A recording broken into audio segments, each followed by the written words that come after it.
다리공주. 옛날 아주 먼 옛날 해동국 북쪽에 불라국이라는 나라가 있었답니다. 불라국은 오구대왕이 다스리고 있었는데 오구대왕은 인물과 재주가 출중한 젊은 임금님이었어요. 오구대왕이 결혼할 나이가 되자 온 나라를 두루 다니며 가장 아름답고 지혜로운 여인을 찾아서 왕비를 맞아 들였어요. 그 왕비의 이름은 길대였죠. 결혼한 오구대왕과 길대 부인은 서로에게 반해서 아주 행복하고 풍요롭게 살면서 나라도 잘 다스렸답니다. 그런데 이상하게도 결혼한 지 5년이 지나도록 아이가 생기지 않는 것이었어요. 그래서 나라의 이름난 곳을 찾아다니며 길대 부인이 정성을 모아 기도를 드렸지요. 그렇게 정성을 들이자 드디어 길대 부인이 아기를 갖게 되었어요. 그리고 10달이 지나자 길대 부인은 아름답기 그지없는 공주님을 낳았답니다. 오구대왕은 너무나 기뻐서 하늘이 준 귀한 아기라는 뜻으로 천상금이라고 이름을 지어주었어요. 그리고 그 다음 해에도 길대 부인이 또 임신을 하였답니다. 그래서 10달이 지나자 이번에도 아주 아름다운 공주님을 낳았어요. 오구대왕은 이번에도 기뻐하며 지상의 귀한 아기라는 뜻으로 지상금이라고 이름을 지어주었죠. 그리고 그 이후로 길대 부인은 매해 아기를 낳았답니다. 그런데 모두 공주님이었어요. 오구대왕은 셋째 아기는 해금이, 넷째 아기는 달금이, 다섯째 아기는 별금이, 여섯째 아기는 옥금이라고 이름을 지어주었죠. 그런데 사실 오구대왕은 처음에는 공주를 낳아도 기뻤지만 벌써 공주만 6을 낳자 이제는 노골적으로 왕자 타령을 하게 되었답니다. 그러던 어느 날 길대 부인은 7번째 아이를 가졌어요. 안해산 금상사에 머물며 아들 낳기를 정성껏 축원하여 잉태한 아이였죠. 그래서 그런지 태몽이 특별하였어요. 궁궐 대들보에 청룡과 황룡이 엉켜 보이고 오른손에 보람에 왼손에 백마를 받아 보이고 양 어깨에는 해와 달이 돋아 보였죠. 그 말을 들은 오구대왕이 무릎을 치며 말했어요. 이번에는 반드시 왕자가 나오리라. 오구대왕은 크게 기뻐하면서 옥문을 열어 나라의 죄인들을 모두 풀어주었지요. 아기가 씻을 향물과 아기가 입을 고운 옷에 아기를 안아 키우고 업어 키울 보모상궁을 두루 대령해서 왕자의 탄생을 준비했답니다. 마침내 기다리고 기다리던 아기가 태어났어요. 그런데 이번에도 아들이 아닌 딸이었지요. 7번째 공주를 확인한 길대 부인은 그만 울음을 터뜨리고 말았어요. 그 소식을 전해 들은 오구대왕은 크게 화를 내며 말했지요.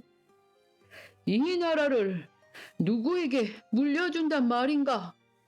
이 나라의 모든 백성은 누구를 왕으로 섬겨야 한다는 말이냐? 내가 전생에 죄가 많아 천지신명이 7달을 점지하셨구나. 이 아기는 보기도 싫으니 함에 넣어 12바다에 띄어버려 용왕님께 바치거라. 그 말을 전해 들은 길대 부인이 갓난아기를 끌어안으며 통곡을 하였어요. 하늘도 무심하고 대왕도 무심하구나. 내 몸으로 낳은 아이를 어찌 버린단 말이냐? 하지만 죄인 아닌 죄인이 된 길대 부인은 임금님의 뜻을 돌이킬 힘이 없었지요. 내 딸아, 내가 지금 죽더라도 어떻게 이름조차 없어야 되겠니? 그래, 내 이름은 바리로 하자. 바리는 버린다는 뜻이었어요. 이렇게 슬픈 이름을 지어준 다음 옷을 소복소복 챙겨주고 옷고름에 이름과 생년월일을 적어준 것이 할 수 있는 마지막 일이었지요. 그 딸을 보내는 심정은 말로 할 수가 없었답니다. 얼마나 울었는지 길대 부인의 두 눈은 주먹같이 부었지요. 마침내 일곱째 공주 바리는 자물쇠마저 덜컥 채워진 채 옥함에 갇혀서 물결치는 12바다에 두둥실 띄워졌어요. 바리 공주를 담은 옥함은 여울여울 물결에 휩쓸리며 망망한 서해 바다를 향해 하염없이 흘러만 갔지요. 며칠이 지나갔는데도 옥함은 신기하게도 물속에 가라앉지 않고 오르락 내리락 하며 어딘가를 향해 하염없이 흘러갔어요. 신령님의 인도였던지 옥함은 거친 바다를 지나 어느 낯선 땅에 이르렀죠. 그리고 어느 노부부에게 발견되었어요. 태양 서촌 마을에서 자식도 없이 가난하게 살던 바리 공덕 할아버지와 바리 공덕 할머니가 이상한 꿈을 꾸고서 바닷가를 살피다 옥함을 발견했지요. 자물쇠를 따고 뚜껑을 여러 번 할아버지와 할머니는 깜짝 놀라고 말았어요. 아기 하나가 죽은 듯 누워있는데 그 모습이 너무나 불쌍했지요. 할아버지와 할머니는 얼른 아기를 집으로 데려다가 정성을 다해 보살폈어요. 마침내 죽을 것 같았던 아이가 눈을 떴어요. 바리공덕 할아버지와 바리공덕 할머니는 뛸 듯이 기뻐하며 자식을 전해준 신령님께 감사를 했지요. 바리공주는 할머니와 할아버지의 보살핌 속에 무럭무럭 자라났어요. 하지만 철이 들면서 마음속에 의문이 생겨났죠. 어느 날 바리공주는 할머니와 할아버지한테 물어보았어요. 할머니, 할아버지, 저는 왜 부모님이 없지요? 우리 어머니, 아버지는 어디에 계신가요? 깜짝 놀란 할아버지와 할머니가 말을 둘러댔어요. 아버지는 하늘이고 어머니는 땅이란다. 하지만 바리는 계속 자기를 낳아주신 어머니, 아버지를 그리워하였지요. 그래서 바리공덕 할머니와 할머니는 더는 바리를 속이지 못하고 바리를 얻게 된 사연을 털어놓았어요. 옥함에 들어있던 옷가지와 생년월일이 적힌 비단 고름을 받아든 바리는 얼마나 울었는지 몰라요. 그토록 그리워한 부모님이 자기를 바다에 버렸다니 너무나 슬퍼서 바리는 견딜 수가 없었지요. 망망대해에 버려진 존재라니, 이렇게 살아있는 것이 서러운 지워진 존재, 버려진 존재가 바로 바리였지요.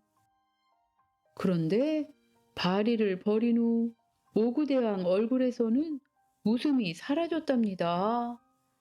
만사의 뜻이 없는 듯 뭔가 마음이 수척해지더니 마침내 병석에 눕고 말았어요.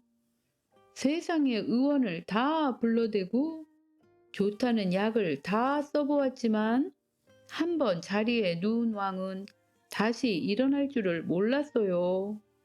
몸은 아직 살아있었지만 죽은 목숨과 다름이 없었지요. 그렇게 하염없이 세월이 흐르던 어느 날 어떤 도승 하나가 길대 부인에게 시주를 받고 떠나는 길에 뜻하지 않은 말을 했어요. 대왕이 이렇게 누워있게 된 것은 일곱째 공주를 버린 탓으로 하늘이 내린 벌입니다.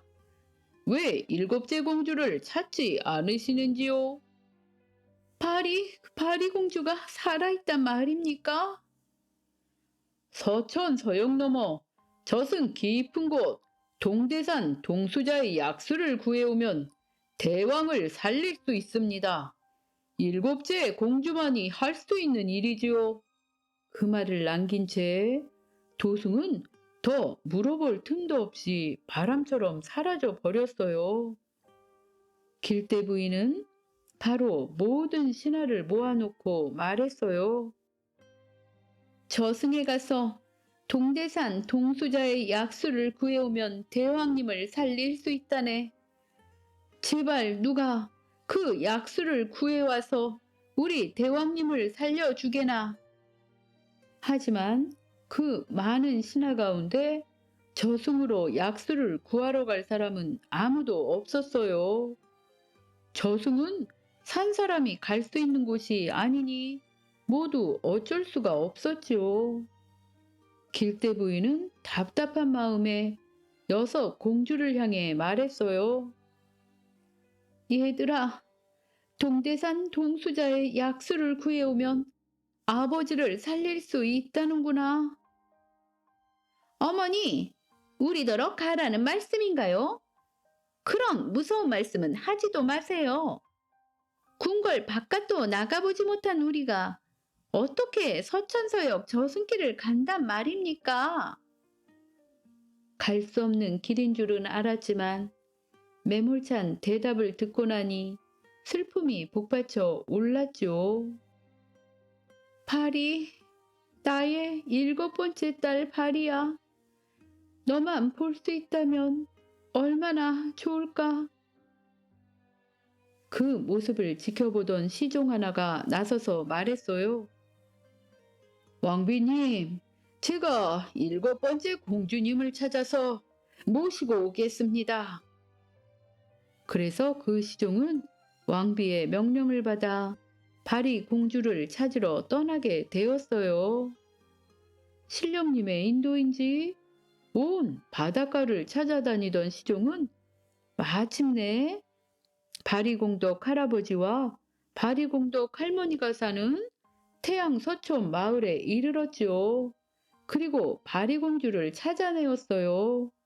비단 고름에 쓰인 생년월일과 그 이름이 오구대왕이 내다버린 일곱째 공주가 틀림이 없었지요.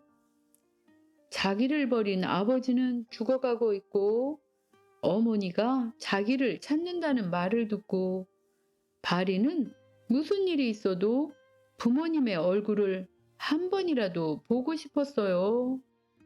그래서 자신을 길러준 바리공덕 할아버지와 할머니께 절을 한 후에 시종을 따라 자기가 태어난 불라국 궁궐로 돌아가게 되었지요. 궁으로 돌아와 보니 그렇게 그리웠던 어머니는 벌써 파리하게 기운이 하나도 없이 지쳐있고 아버지는 거의 의식도 없이 죽어가고 있었지요. 바리가 왕비에게 말했어요. 어머니, 어머니, 제가 바리예요. 바리가 돌아왔습니다.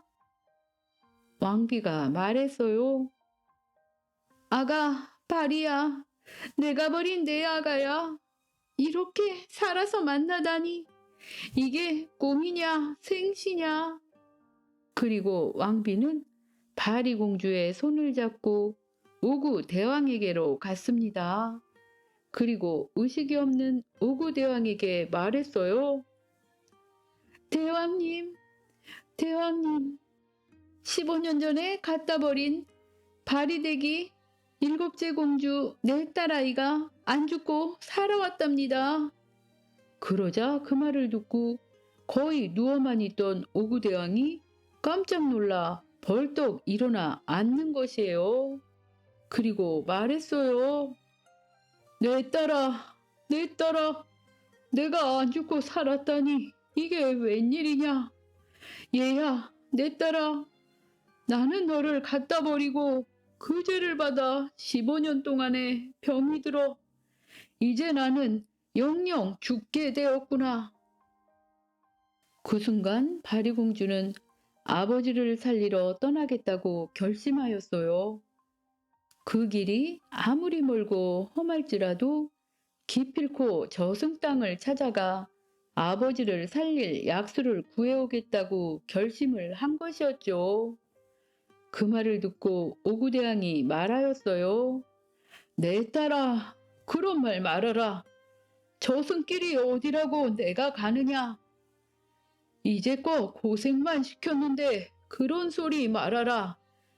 죽기 전에 너의 얼굴을 한번 보았으니 이제 나도 더한 여한이 없구나. 길대 부인도 말했어요. 얘야, 바리야, 말만 들어도 고맙구나. 너를 버린 부모가 무엇라고 내가 저승길을 간단 말이냐. 이제라도 나와 같이 내 옆에서 편히 지내어라. 어찌 다시 너를 떠나보내란 말이냐.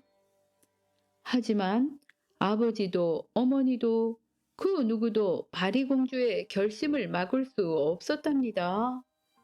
마침내 바리공주는 남자옷 한 벌을 몸에 걸친 채 모든 사람을 뿌리치고 다시 길을 떠나게 되었어요. 예전에는 아무것도 모른 채 버려졌지만 이번에는 자기의 뜻으로 궁궐을 떠나게 된 것이지요. 나라 서쪽 팔봉사에서 하룻밤을 지나고 나니 황량한 벌판이 나왔어요. 미끄러지고 넘어지기가 부지기수였지요. 손발이 덤불에 긁히고 옷은 다 헤어졌어요. 나무 열매를 따먹고 솔잎을 씹어 허기를 달래고 가랑잎 속이나 바위 틈에서 잠을 잤지요. 열흘이 지나 20알이 지나도 사람의 그림자도 보이지 않는 곳이었어요. 바리는 언제부터인지 험한 산을 지나가게 되었답니다. 가도 가도 끝없는 산이었어요. 사람이라고는 없는 황량하고 추운 곳이었죠. 마냥 서쪽만 바라보고 길을 가던 바리는 뜻밖의 넓은 밭에서 소를 몰아 밭을 갈고 있는 백발의 노인을 만났어요. 바리공주가 다가가 물었지요. 할아버지, 서천서역 저승 땅으로 가려면 어디로 가야 하나요? 하지만 할아버지는 못 들은 척 밭을 갈 뿐이었어요. 바리가 재차 길을 묻자 그는 벌컥 화를 냈어요. 너는 지금 내가 밭을 가는 게 안 보인단 말이냐? 왜 자꾸 바쁜 사람을 회방하는 것이냐? 죄송해요. 그 밭은 제가 갈아드릴게요. 노인은 바리에게 소를 맡기고 나무 아래에 누워서 잠들어 버렸어요. 바리가 쟁기를 잡고 소를 몰아 밭을 가는데 안 해본 일이라 소를 이기지도 못하고 쟁기를 이기지도 못했지요. 한참 만에 한 고랑을 겨우겨우 갈아 나갔지만 돌아서 올 수가 없었어요. 그런데 갑자기 북쪽 하늘에서 오색 구름이 모이고 돌게 바람이 불더니 구름 속에서 소가 수백 마리가 소리를 지르며 내려왔어요. 그러더니 소들이 말릴 틈도 없이 이리저리 돌아다니더니 먼지가 가득했죠.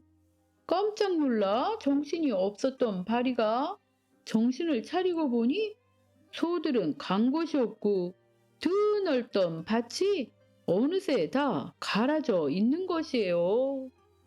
잠에서 깨어난 할아버지가 말했어요. 기특하나 이로구나. 서천 서역국을 가려거든 저 산을 넘어 너른 들을 지나 왼쪽 길을 향해 가거라. 바리는 노인이 가르쳐 준 대로 길을 찾아 나아갔어요. 또 다시 한참을 지나니 지금껏 보지 못한 아주 험한 산들이 앞을 가로막았죠. 길이 어디인지 찾을 수가 없었어요. 바리공주가 어디로 가야 할지 몰라 방황하는데 냇가에서 혼자 빨래를 하는 할머니가 눈에 띄었어요. 그 몸집이 아주 큰 할머니였죠. 할머니, 서천서역 저승땅을 가려면 어디로 가야 하나요? 내가 지금 빨래하기도 바쁜데 말을 물으니 어쩌란 말이냐? 이 빨랫감이 안 보이느냐? 바리는 말없이 할머니의 빨랫감을 받아들었어요. 검은 빨래는 희게 빨고 흰 빨래는 검게 빨아야 한다. 바리가 어른같이 찬물에 손이 얼면서 빨래를 하는데 너무나 힘들었죠. 검은 빨래는 씻고 또 씻으니 하얗게 되었는데 흰 빨래는 검게 되지가 않았어요.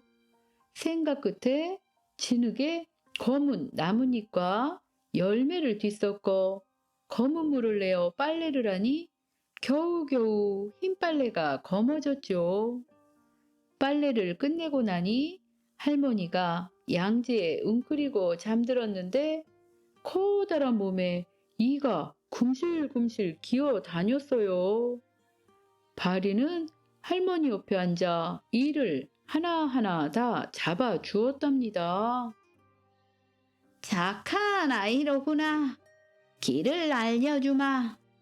저 산을 이쪽으로 빙 돌아 넘어 곧장 나아가 12고개를 건너가면 나루터가 나올 게다. 거기서 배를 구해 타거라. 할머니는 바리에게 삼색 꽃이 핀 꽃가지와 금빛 방울을 전해주면서 어려운 일이 생기면 쓰라고 말하였어요. 할머니는 다름 아닌 천태산의 마고 할미였죠. 바리 공주를 시험하려고 일부러 나와 있던 것이었어요. 바리 공주는 할머니가 알려준 대로 12고개를 넘었어요.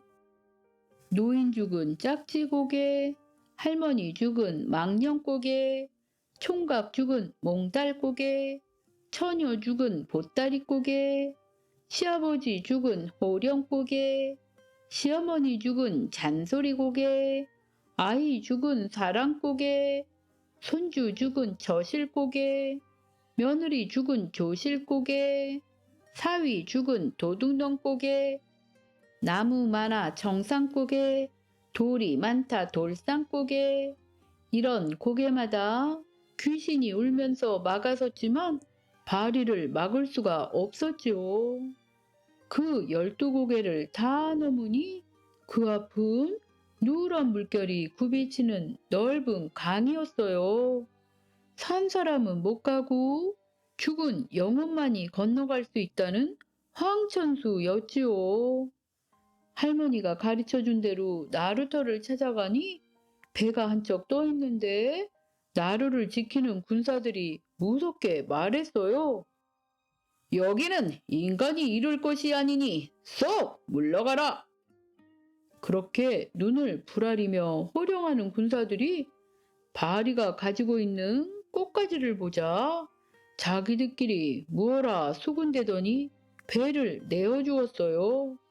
그 꽃은 저승을 오가는 신들의 표식이었죠. 배를 타고 얼마를 어떻게 갔는지 정신이 아득해졌다 깨어나니 어느새 낯선 땅에 이르러 있었어요. 바리가 배에서 내려 한참을 가다 보니 가시성, 쇠성이 하늘에 닿는 듯 길을 막아섰는데 넘어설 길이 없었어요. 방황하던 바리가 삼색꽃을 들어 흔들자 구름이 녹듯이 성이 무너지면서 성 안에 갇혀있던 영혼들이 쏟아져 나왔어요. 그리고 그 많은 죄인들이 모두 몰려나와 바리에게 살려달라고 애원을 했죠. 그 모습이 어찌 불쌍한지 바리는 두 손을 모으고 그들의 극락 왕생을 기도했어요. 그 정성이 통했는지 그 죄 많은 영혼들은 고통을 털고 어디론가 훨훨 날아갔어요. 다시 길을 가다 보니 하염없는 큰 강이 앞을 막아섰어요. 삼천리 약수였죠.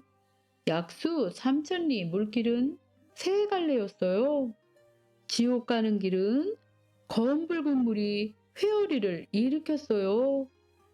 극락으로 가는 길은 노란색으로 밝게 빛나며 잔잔하게 출렁거렸어요.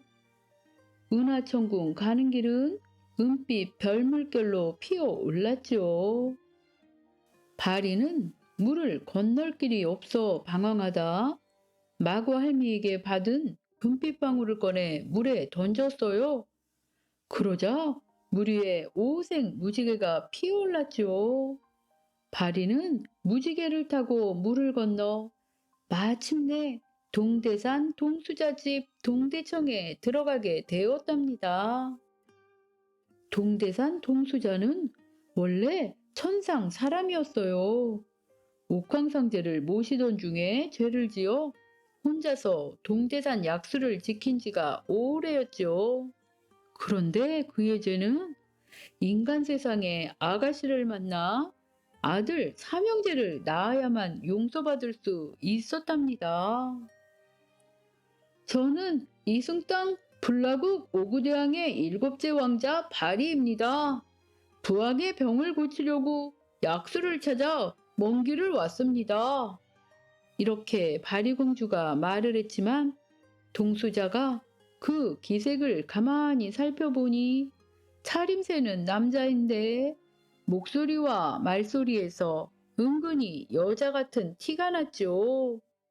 이상하게 여긴 동수자가 바리에게 말했어요. 먼 길에 고생했습니다. 행색이 말이 아니니 몸부터 씻으시지요. 동수자는 바리를 은하수 목욕탕으로 인도했어요. 동수자는 바리에게 우탕에서 씻으라 하고 자기는 아래탕으로 들어갔죠.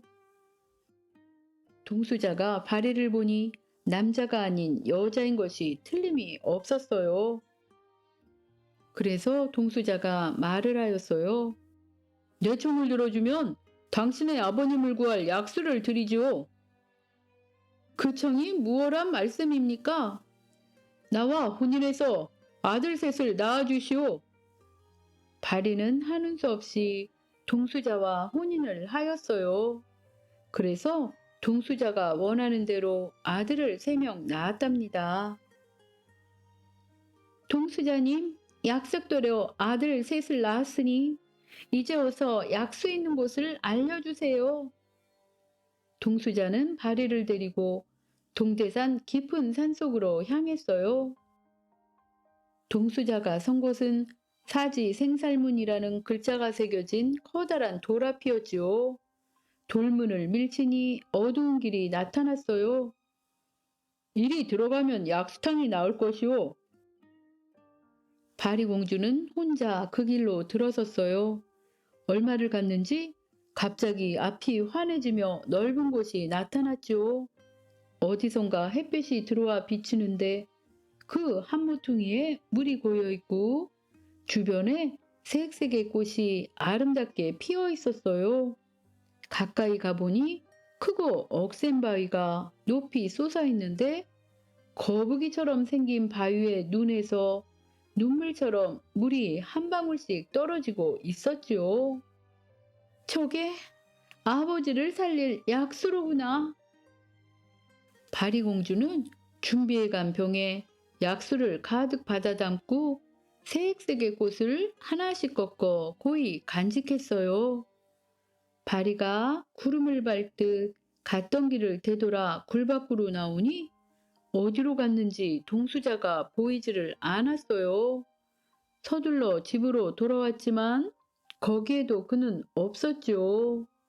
재워놓고 떠난 아이들만 깨어서 우는데 큰아들은 서서 울고 둘째 아들은 앉아서 울고 셋째 아들은 누워서 울었어요. 얘야, 너희 아버지는 어디로 갔니? 아버지가 우리 셋이 잘 놀라고 하고는 저 하늘로 올라가 버렸어요. 이제 남편마저 바리를 버리고 하늘로 떠나버린 것이었죠. 하지만 바리는 절망하지 않고 새 아들에게 말했어요.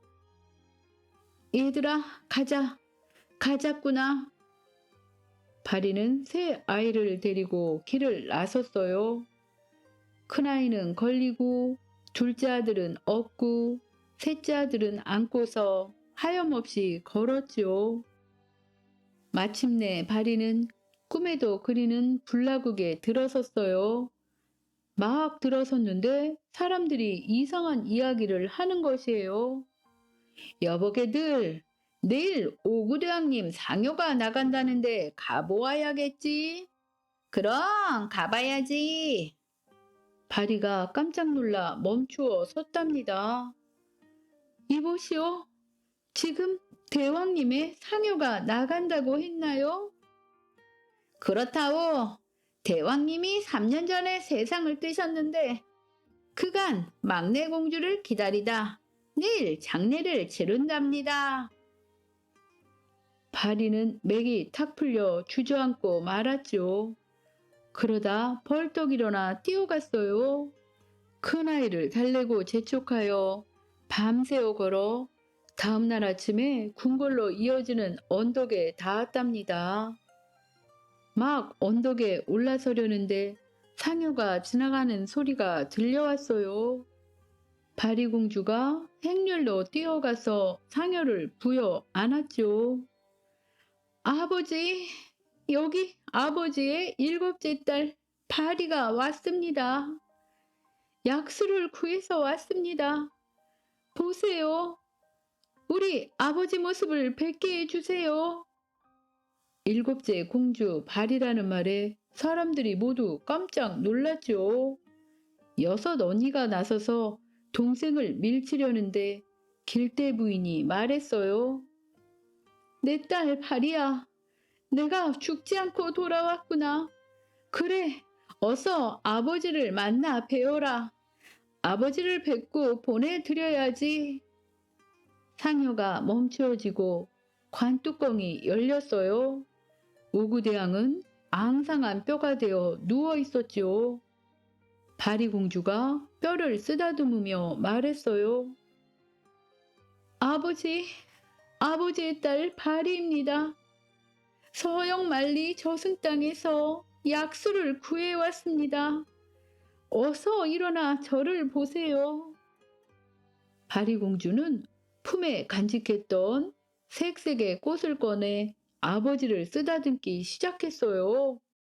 바리공주가 푸른 뼈사리 꽃으로 뼈를 쓰다듬자 흩어져 있던 뼈들이 덜컥덜컥 제자리를 찾아 붙었어요. 바리가 노란 살사리 꽃으로 그 뼈를 쓰다듬자 살들이 뽀얗게 올라왔어요. 바리가 빨간 피사리 꽃으로 몸을 쓰다듬자 붉은 핏줄이 돋아나며 피가 돌았죠. 바리가 병을 기울여 아버지 입에 약수를 흘려놓으니 막혔던 숨이 쾅 하고 터졌답니다. 오구대왕이 숨을 몰아쉬며 번쩍 눈을 뜨고 일어나 앉았어요. 여기가 어딘데 사람들이 이렇게 많이 모였는가? 병들기 전에 완전한 음성이었죠. 길대 부인이 눈물을 흘리며 말했답니다. 바리야, 내가 아버지를 살렸구나 하면서 7째 딸 바리공주를 끌어 안았지요. 그리고 오구대왕도 바리를 끌어안고 회한의 눈물을 흘렸답니다. 내가 버린 공주 바리가 나를 살려내다니. 어머니 아버지, 그 사이 허락도 없이 혼인을 해서 아이를 셋이나 낳았답니다. 오, 이게 웬일이냐? 어디 내 자식들 얼굴 좀 보자꾸나. 바리공주는 궁궐밖에 집을 지어 바리공덕 할아버지와 할머니를 모셔왔지요. 뒤에 동수자와의 사이에서 나온 세 아들은 훌륭하게 자라나 불라국을 다스리는 왕이 되었답니다. 어느 날 하늘님이 말했어요. 불라국의 바리공주는 마음이 착하여 사람들을 감동시키니 죽은 사람들의 죄를 씻어주고 극락으로 인도하는 일을 맡기고자 한다 하고 말한 것이죠. 그 뒤 바리공주는 우구신이 되어 저승으로 가는 영혼들을 인도하는 일을 맡은 신이 되었답니다. 아홉 아들의 전설. 옛날 어느 마을에 가난한 총각이 살고 있었어요. 그는 효심이 지극해서 가난한 중에도 부모님만큼은 정성껏 봉양하였지요. 어느 해 봄이었어요. 아버지가 돌아가시고 어머니와 단둘이 살게 되었지요. 그러던 어느 날 이 총각이 나무를 하러 산에 올라갔어요. 그런데 날이 너무 더워서 나무를 하다가 지친 그가 너무 피곤해서 자기도 모르게 널찍한 바위에 누워서 잠이 들었어요. 그런데 꿈속에 머리가 하얀 신선이 나타나 말했어요. 너희 아버지 산소를 산 너머 첫 번째 언덕으로 이장을 하여라. 그렇게 하면 너의 자손이 담정승 육판서의 벼슬자리에 오를 것이니라. 단지 꼭 지켜야 할 것이 있느니라. 이장한 날로부터 10년 동안 벙어리 행세를 해야만 한다. 단 한마디라도 입을 열게 되면 자손이 출세하기 어려울 것이니라. 그리고 꿈에서 깬 총각은 얼떨떨한 기분이 들어 한참을 멍하니 앉아있다가 아무래도 너무나 기이한 꿈이라 집으로 내려가 어머니에게 꿈 이야기를 들려드렸어요. 어머니, 제가 오늘 산에 나무를 하러 갔다가 이런 이상한 꿈을 꾸었습니다. 아무래도 꿈이 심상치 않으니 아버지 묘를 이장하는 것이 어떨까요? 그러자 어머니는 펄쩍 뛰며 반대했어요. 한낱 꿈을 어찌 믿는단 말이냐? 묘는 함부로 옮겼다가는 오히려 탈이 나기가 십상이란다. 이장은 꿈도 꾸지 말거라. 그리고 어떻게 내가 10년 동안 말을 한마디도 못하고 산단 말이냐? 이제 그런 말은 생각지도 하지 말거라. 그런데 아무리 효성이 지극한 총각이지만 이번만큼은 어머니의 말을 듣지 않았어요. 아무래도 꿈이 심상치 않았던 총각은 어머니 몰래 이장을 하고는 벙어리 행세를 시작하였답니다. 어머니는 속을 끓이며 마음이 아파했지만 이미 마음을 굳게 먹은 아들은 어떤 말을 해도 말 한마디를 하지 않았답니다. 이웃들은 총각을 손가락질하기 일쑤였어요. 아니, 멀쩡하던 총각이 왜 말을 못하게 되었는지. 하늘에 죄를 지어 벌을 받은 거 아닐까요? 동네 아이들은 돌을 던지며 놀리기까지 하였답니다. 하지만 총각은 어머니를 위로하고 동네 사람들의 비웃음은 꾹 참아가며 고된 세월을 보냈어요. 그러는 동안에 어머니도 돌아가셨답니다. 세월이 흐르고 흘러 이제 드디어 이장을 한 지 10년이 되는 마지막 날이었어요. 동네의 9 낭자들이 벙어리 총각을 붙잡아 뒷산 잣나무에 매달아 놓고 두들기며 놀려대고 있는 중이었답니다. 이놈을 두들기자. 우리가 이렇게 두드려도 아무 말도 못하니 무슨 상관이야. 그렇게 9명의 낭자들이 모여 총각을 때리면서 놀고 있었답니다. 그런데 마침내 시간이 흘러 10년이 꽉 차는 시각이 되었어요. 10년 동안 말을 참고 있던 총각이 입을 열어 우레같이 소리쳤어요. 무엇들을 하는 게요? 9 낭자들은 깜짝 놀라 엎드려 용서를 빌었어요. 어머나, 잘못했어요. 제발 용서해 주세요. 도련님이 이 사실을 아무에게도 말씀하시지 않으시면 저희가 도련님이 원하시는 것을 다 들어드릴게요. 그러자 총각이 말을 하였어요. 그렇다면 낭자들 9명이 모두 나와 혼인을 할 수 있겠소? 낭자들은 깜짝 놀랐지만 원래 총각이 워낙 잘생기고 훤출하였고 또 낭자들끼리도 사이가 좋아 서로 말을 하였어요. 어쩌면 우리가 평생 서로 즐겁게 지낼 수도 있어. 서로 시기하지 말고 잘 살아보자. 이 일이 다른 데 알려지면 어차피 다른 데 시집을 갈 수도 없을 거야. 그래서 총각은 9 낭자를 모두 아내로 맞이할 수 있게 되었답니다. 그로부터 1년 뒤에 모두들 옥동자를 낳았어요.